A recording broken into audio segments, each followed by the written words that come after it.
Gần ngày Tết, ai cũng tất bật lo lắng công việc trong nhà. Nhưng tự dưng thanh niên này nhà mình không ở, chui ra nhà người khác ở, rồi núp sau ô tô, làm gia chủ một phen hú vía. Còn nữa, thanh niên lấy pháo ra đốt đêm giao thừa để năm mới mong may mắn. Và thế là may mắn ập nhanh tới mức vừa hết dàn pháo hoa, anh được anh văn phòng trở lên uống nước trà rồi các bạn à. Rồi, tới công chuyện này.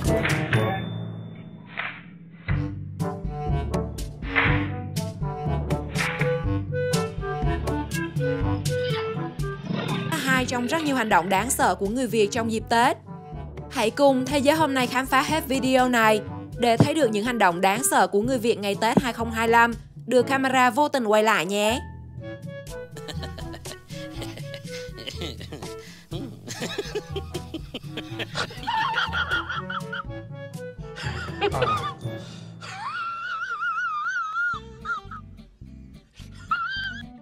Người đàn ông chưa đọc xong sớ cúng mà bạn đến ăn tất niên lại vội vã tông hỏng luôn hàng rào.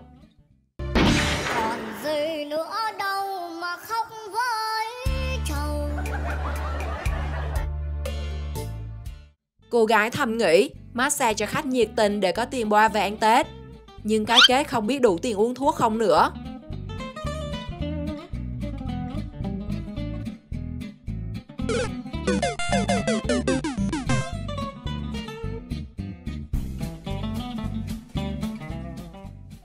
Tiệm cắt tóc sáng giờ ế khách, nên khi thấy khách vô, cô gái chạy bằng cả mạng sống để đón khách.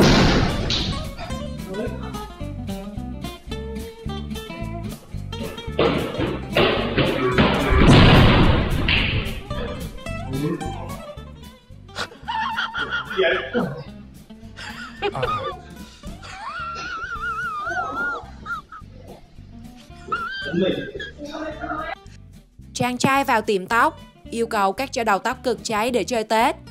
Ai ngờ anh thợ làm tóc cháy là có thật các bạn à. Rồi, tới công chuyện này. Ôi cay đây. Mày đâu chơi tóc.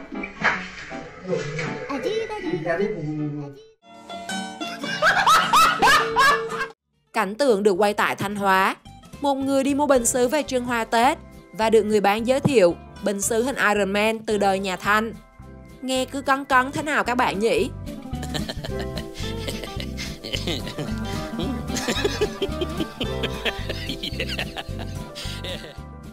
Thanh niên tính đốt pháo hoa cho đường phố thêm vui. Nhưng ai có ngờ, vui thì chưa thấy, đã thấy chạy tán loạn.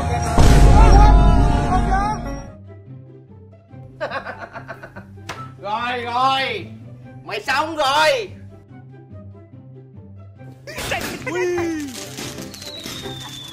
Tùy mà lại. Eo. Ôi.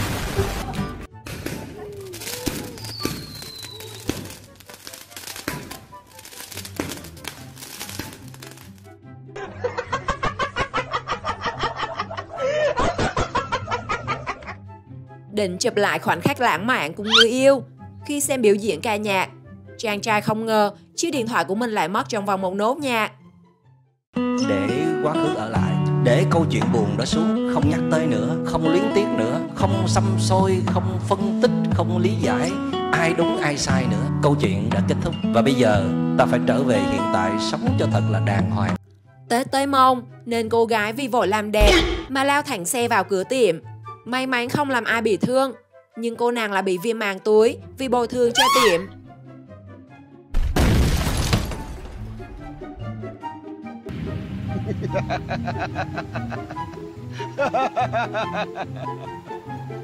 Thông minh lắm.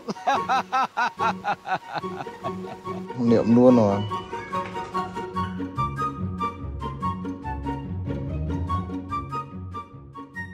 Lịch sự hỏi khách muốn mua gì, nữ nhân viên đứng hình vì bị khách mắng xối xả và không biết mình phạm lỗi gì.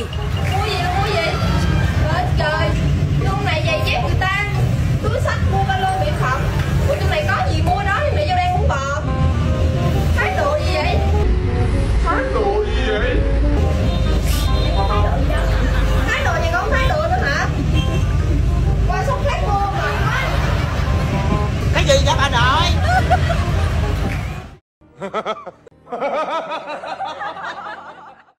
Từ khi có luật mới về xử phạt vượt đèn đỏ, thì tại các ngã tư Việt Nam, mấy anh áo vàng lại có thêm đồng đội mới. Ngay cả Squid Game cũng tham gia.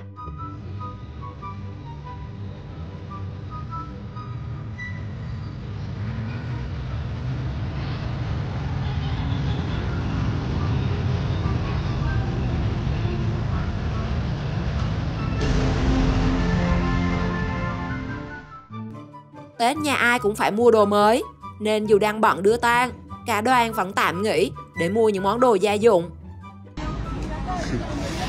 Mình đưa tang gặp ngay hàng Nhật bãi, các cụ nghỉ và mua hàng. Đọc lá cho em chủ quán.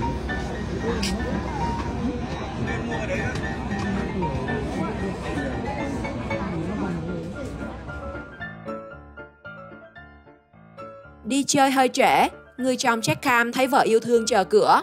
Rồi tới công chuyện này. Nhưng chàng trai không dám về nữa khi thấy món đồ vợ cầm trên tay.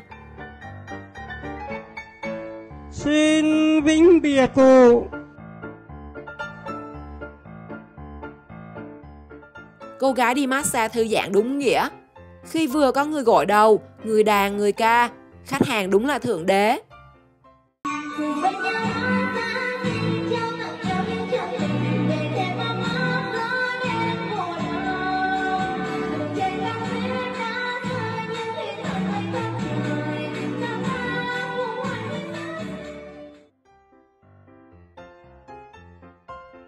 Dù đã đi ra tới cửa, nhưng khi bị cô chủ spa quát lớn, tên trộm liền nghe lời và ngoan ngoãn trả lại chiếc điện thoại. Thời điểm cận Tết, các bạn nên cẩn thận nhà cửa, đề phòng kẻ gian nhé.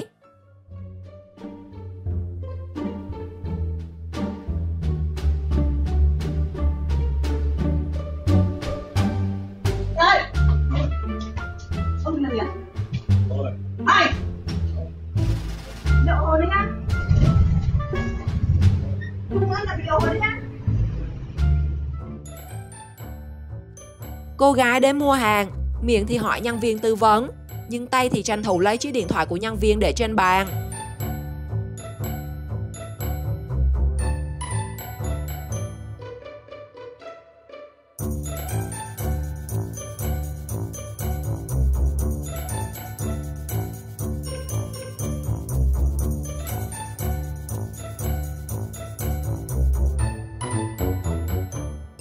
Không hiểu làm gì mà cô gái lại mở khăn ra trước mặt mấy chàng trai.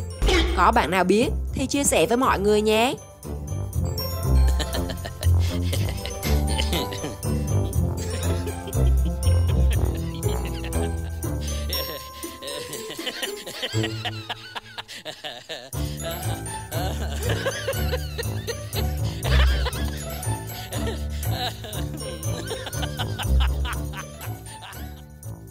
Thay vì đến tiệm mua đồ Tết, cô gái đi shopping bằng cách lấy trộm đồ của người khác.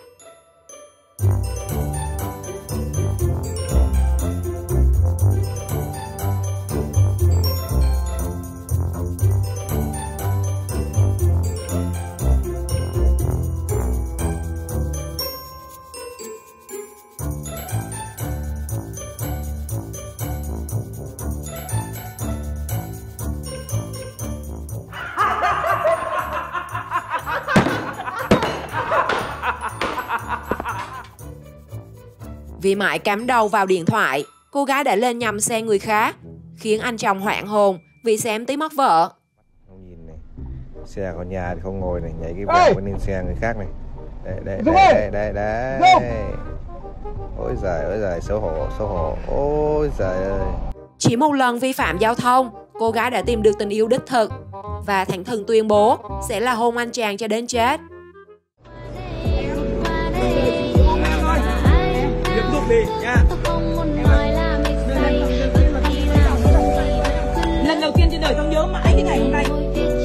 Lần 16 tháng 2 em nhé. Chị phải hôn em từ giờ cho đến chết. Vừa thấy đèn đỏ nổi lên vì bị sợ phạt, nên chàng trai chạy xe máy liền thắng gấp và bị ngã nhào. Vậy nên các bạn đi đường phải nhớ quan sát cẩn thận và đừng chạy quá tốc độ để giữ an toàn nhé.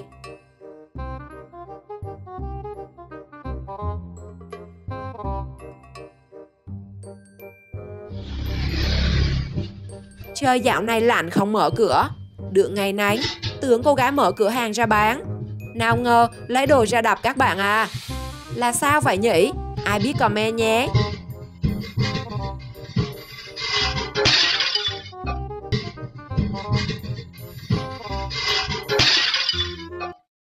Còn gì nữa đâu mà khóc với chồng. Bật tam cấp để dắt xe vô nhà mà thanh niên lại lấy mất. Rồi sáng sau họ dắt xe xuống đây các bạn.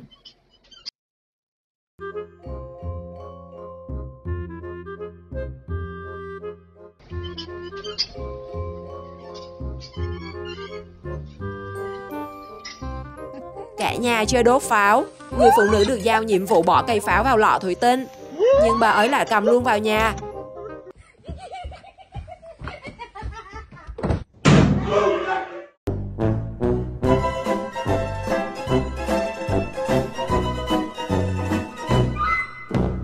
Từ camera tiệm cắt tóc quay được, không biết con bò của ai, tự dưng đi vào tiệm và phá nát mọi thứ. Kiểu này chủ tiệm làm nguyên năm cũng không đủ tiền để khắc phục thiệt hại. Chào mừng em đến với nhà của bọn anh. Các anh ở đây à? Ồ, bọn anh sống đâu chẳng được. Thoải mái đi. Trông đẹp quá.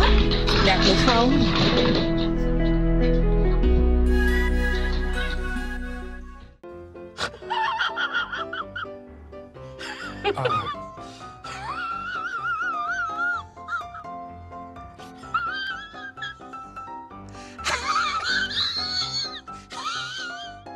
Thanh niên đi làm tóc phong hàng chuẩn bị đón Tết, hết 260.000, nhưng lại bị người mẹ lôi ra tận tiệm mang vốn.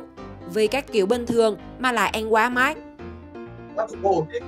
Đứa nào tư vấn cho con thì cắt cái đầu tóc như thế này là 270.000. Có không có bán cho đây tư vấn kiểu gì mà cắt cái tóc như thế này, xấu như thế này mà như thế này là lấy 270.000. Tại có lúc buồn này đây này người ta có cái đường cái răng nữa ra, cái nó lấy 270.000. Một cái tóc số anh có này này, đây, các thứ cho tại rồi là con thấy nó bị gì này. Không cần biết, nhưng mà tại sao cái nhỏ này tư vấn nó tiền hay tao mới làm? Nó mà tại cái đấy vậy. Nói yêu cầu nó sao yêu cầu nó?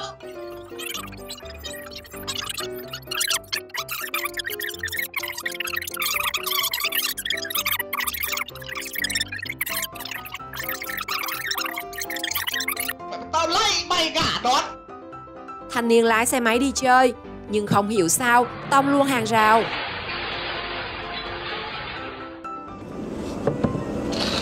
Dạ. Gì vậy? Hai anh cho em hỏi lát nữa mình về đâu Đà Lạt à? Chỗ tôi đang kết nối yêu thương mà. Trời ơi. Đi xe khách từ Sài Gòn ra Đà Lạt, nhưng thay vì mỗi người mỗi ghế thì hai người đàn ông chỉ mua một ghế xe để kết nối yêu thương. Có chực lắm không ạ? Chực không? Đang đang ấm cúng mà. Dạ. Có gì? Dạ. Đừng kêu nó nha. Dạ. Phiền phức quá. Dạ. Anh xin lỗi. Dạ. Việc làm đồ thức ăn lên anh chàng đầu hói. Theo bạn, thanh niên áo đen là vô tình hay cố ý? Comment cho mình biết trong phần bình luận nhé.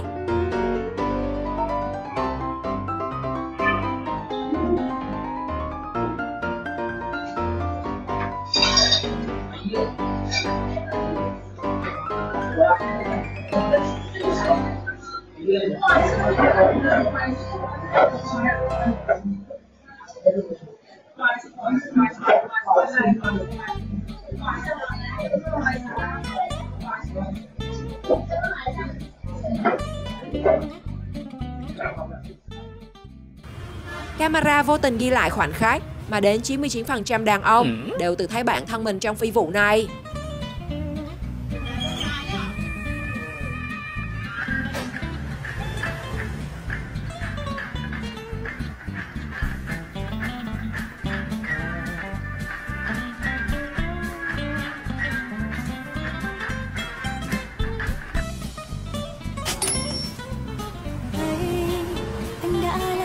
Rồi đây anh chứng minh cho họ thấy trái tim của anh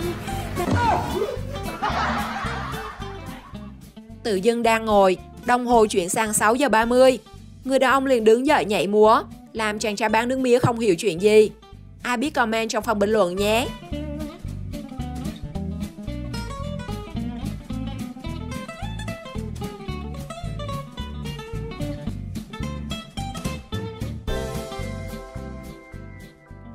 ra đợi tìm bạn trai đi bộ đội đang hành quân.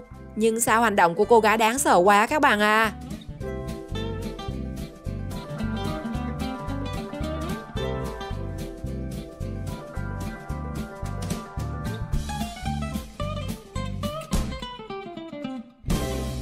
Không hiểu ai lau cửa sạch quá, làm cả khách hàng, chủ tiệm, rồi nhân viên thay phiên nhau đập đầu vào cửa.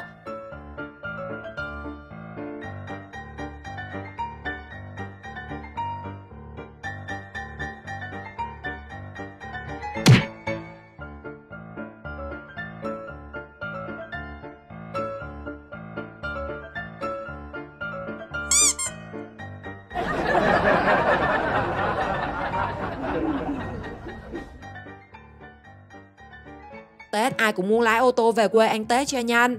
Không hiểu sao, thanh niên đi ô tô cứ tới đoạn đường cấm vượt là đi chậm chậm, khiến mọi người ngao ngán lết theo phía sau.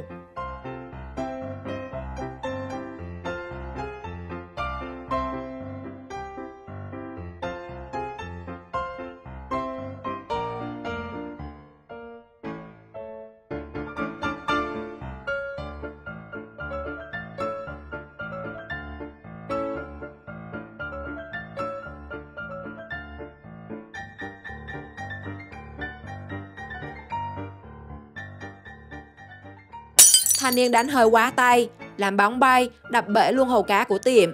Đây có lẽ là bàn đánh pizza đắt nhất thế giới.